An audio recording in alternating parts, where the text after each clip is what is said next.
नेपालमा corona virus संक्रमण मुक्त हुनेको संख्या 42,000 नाघ्यो। पछिल्लो 24 घण्टामा 1,243 जना संक्रमण मुक्त। स्वास्थ्य मन्त्रालयका अनुसार अहिलेसम्म कोरोना मुक्त हुने बिरामी 72.09%। पछिल्लो 24 घण्टामा 1,246 संक्रमित थपिए। 818 पुरुष र 428 महिलामा संक्रमण। काठमाडौँ उपत्यकामा 618 जना कोरोना संक्रमित थपिए। काठमाडौँमा 507, भक्तपुरमा 50 र ललितपुरमा 61 जना संक्रमित थपिए। पछिल्लो 24 घण्टामा कोरोनाबाट थप 4 जनाको मृत्यु। नेपालमा कोरोनाका कारण मृत्यु हुनेको संख्या हालसम्म 383 पुग्यो। कोरोना संक्रमणमा आयुर्वेदिक औषधिको प्रभावकारिता अध्ययनका लागि नेपालमा यसको क्लिनिकल परीक्षण गरिने। सिंहदरबार वैद्यखानाले आयुर्वेदिक पद्धतिबाट तयार पारेको औषधिको क्लिनिकल परीक्षण गर्ने। आइसियुमा रहेका बिरामी बाहेकका कोरोना संक्रमितलाई प्रदान गरिने। रोग प्रतिरोधात्मक क्षमता बढाउनका लागि जडीबुटीहरूको नियमित सेवन फाइदाजनक हुने आयुर्वेद चिकित्सकहरूको भनाइ। Health environment and climate action फाउन्डेसनले सरकारलाई 20 वटा भेन्टिलेटर सहित स्वास्थ्य सामग्री उपलब्ध गरायो। 20 वटा जीवन रक्षक बाइप्याप भेन्टिलेटर सहित पीपीई, पन्जा, गाउन, म्याक्स, थर्मोमिटर स्वास्थ्य मन्त्रालयलाई उपलब्ध गरायो। संसदीय समितिले संवैधानिक आयोगहरूलाई छिटो पूर्णता दिन सरकारको ध्यानाकर्षण गरायो। आयोगहरूले पूर्णता नपाउँदा संवैधानिक काम कारबाही नै प्रभावित भएको सांसदहरूको भनाई। प्रहरी हिरासतमा भएको मृत्युबारे छानबिन गर्न 5 सदस्यीय उपसमिति गठन। परराष्ट्र मन्त्री प्रदीप गेवालीले कोरोना विरुद्धमा लगाउनु पर्ने मूल्यवान समय घर झगडामा बितेको भन्दै पार्टी प्रति नै गरे गुनासो। गुल्मीको तमघासमा पीसीआर प्रयोगशालाको उद्घाटन गर्दै मन्त्री गेवालीले आन्तरिक कलहले पार्टीभित्र मात्र नभई सबै क्षेत्रलाई असर पुर्याउने गरे तर्क। नेकपाका उपाध्यक्ष वामदेव गौतम राष्ट्रिय सभा सदस्य मनोनित। राष्ट्रपतिले मनोनयन गरेसँगै आजै शपथ लिए। प्रतिनिधि सभा निर्वाचनमा बर्दियाबाट पराजित गौतमलाई निवर्तमान अर्थमन्त्री डाक्टर युवराज खतिवड़ाको कार्यकाल सकिएपछि रिक्त पदमा लगियो। बाढी पहिरोको उच्च जोखिममा रहेको बस्तीहरूको स्थानान्तरण र पुनर्निर्माणका लागि 10 दिनभित्र कार्यविधि तयार गरिने। सिन्धुपाल्चोक, कालीकोट, बागलुङ लगायतका जिल्लामा बाढी पहिरोले ठूलो जनधनको क्षति भएपछि उच्च जोखिममा रहेका बस्तीहरू स्थानान्तरण गर्ने विषयमा छलफल। यो वर्ष वैशाख 1 देखि अहिलेसम्म बाढी पहिरोबाट देशका विभिन्न स्थानमा गरी 350 भन्दा बढी व्यक्तिको मृत्युको तथ्याङ्क। 50% यात्रु बोकेर उडान गर्न दिने सरकारको निर्णय अव्यावहारिक भएको वायु सेवा सञ्चालक सङ्घ नेपालको भनाइ। विमानमा पूर्ण क्षमतामा यात्रु राखी पुरानै भाडा दरमा सञ्चालन गर्न दिए मात्रै आफूले उडान सुचारू गर्न सक्ने सङ्घका अध्यक्ष रामेश्वर थापाको भनाइ। अन्तर्राष्ट्रिय उडानमा पूर्ण क्षमतामा चल्ने तर देशभित्रै उडान गर्ने एयरक्राफ्टले पूर्ण क्षमतामा यात्रु बोक्न नपाउने सरकारको निर्णय गलत भएको सङ्घको भनाइ। 6 महिनादेखि बन्द लामो दूरीको सार्वजनिक यातायात विवाहदेखि सञ्चालनमा आउने भए पनि बुटोलमा भने सञ्चालनमा आउन सकेन। सङ्घीय सरकारले लामो र छोटो दूरीका सवारी साधन सञ्चालन हुने निर्णय गरे पनि रूपन्देहीमा असोज 4 गतेसम्म स्थानीय प्रशासनले निषेधाज्ञा जारी गरेकोले समस्या।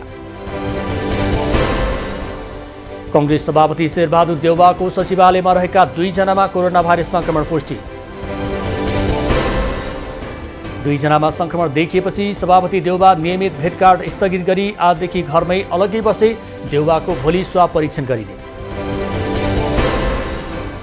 नेपाली कांग्रेसका महामन्त्री डाक्टर शशाङ्क कोइरालाद्वारा आफ्नो स्वास्थ्यबारे चिन्ता नलिन आग्रह। भिडियो सन्देश मार्फत आफू केही दिनमै डिस्चार्ज हुने दिलाए विश्वास।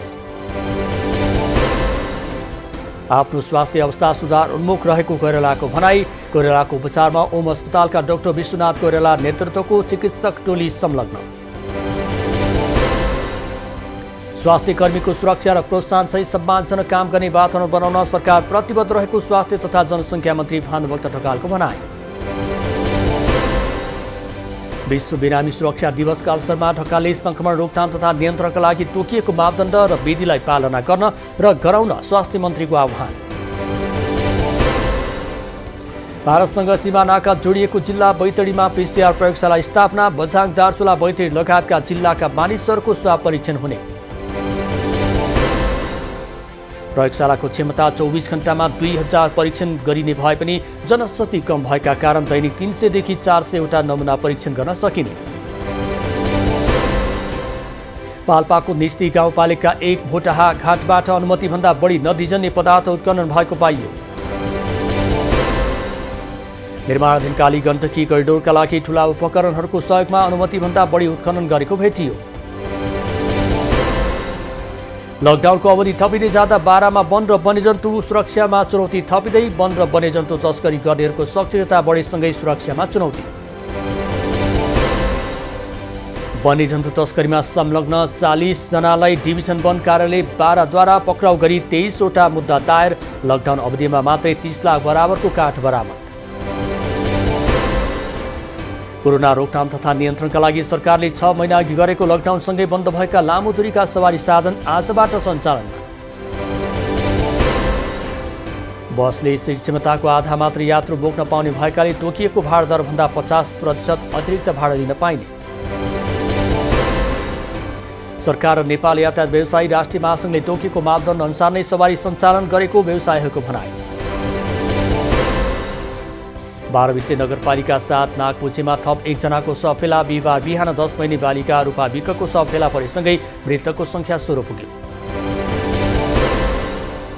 पहिरोमा अझै 15 जना बेपत्ता, 2 जनाको शव भोटेकोसी नदीमै भेटिएकाले अन्यलाई पनि नदीले बगाएको हुन सक्ने प्रहरीको अनुमान। काठमाडौँ महानगरपालिकाद्वारा विद्युतीय प्रणाली मार्फत राजस्व निर्धारण तथा सङ्कलन गर्ने कामको सुरुवात।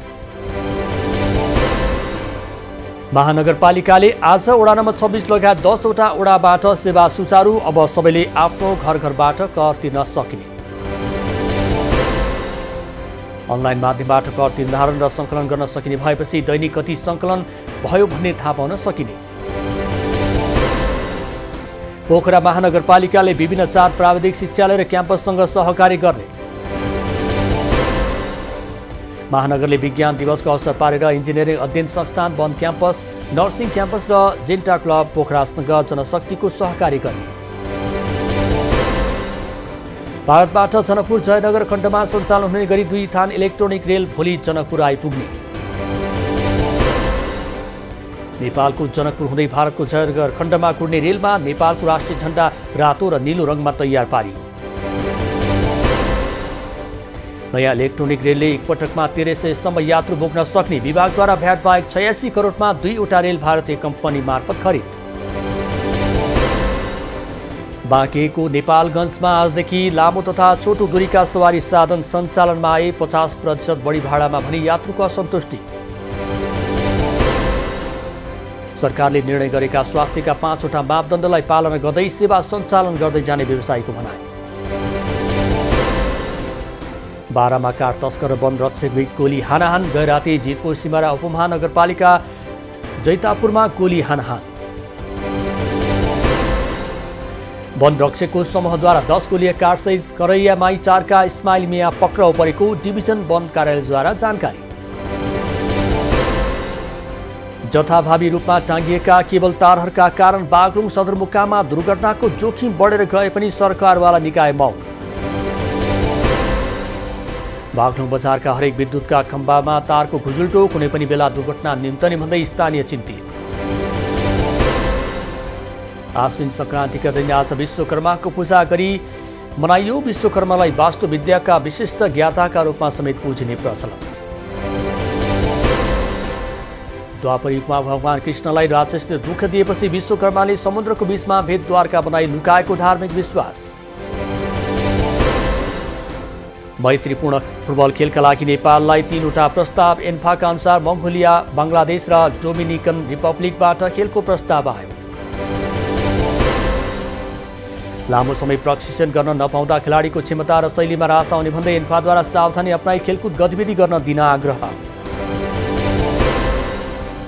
सवारी दुर्घटनामा परि घाइते भएका राष्ट्रिय क्रिकेट टिमका खेलाडी ललित सिंह भण्डारीको शल्यक्रिया सफल। काठमाडौँको ग्याडी अस्पतालमा डाक्टर चक्रराज पाण्डेको टिमद्वारा शल्यक्रिया सम्पन्न। उनको अवस्था स्थिर रहेको अस्पतालको भनाइ।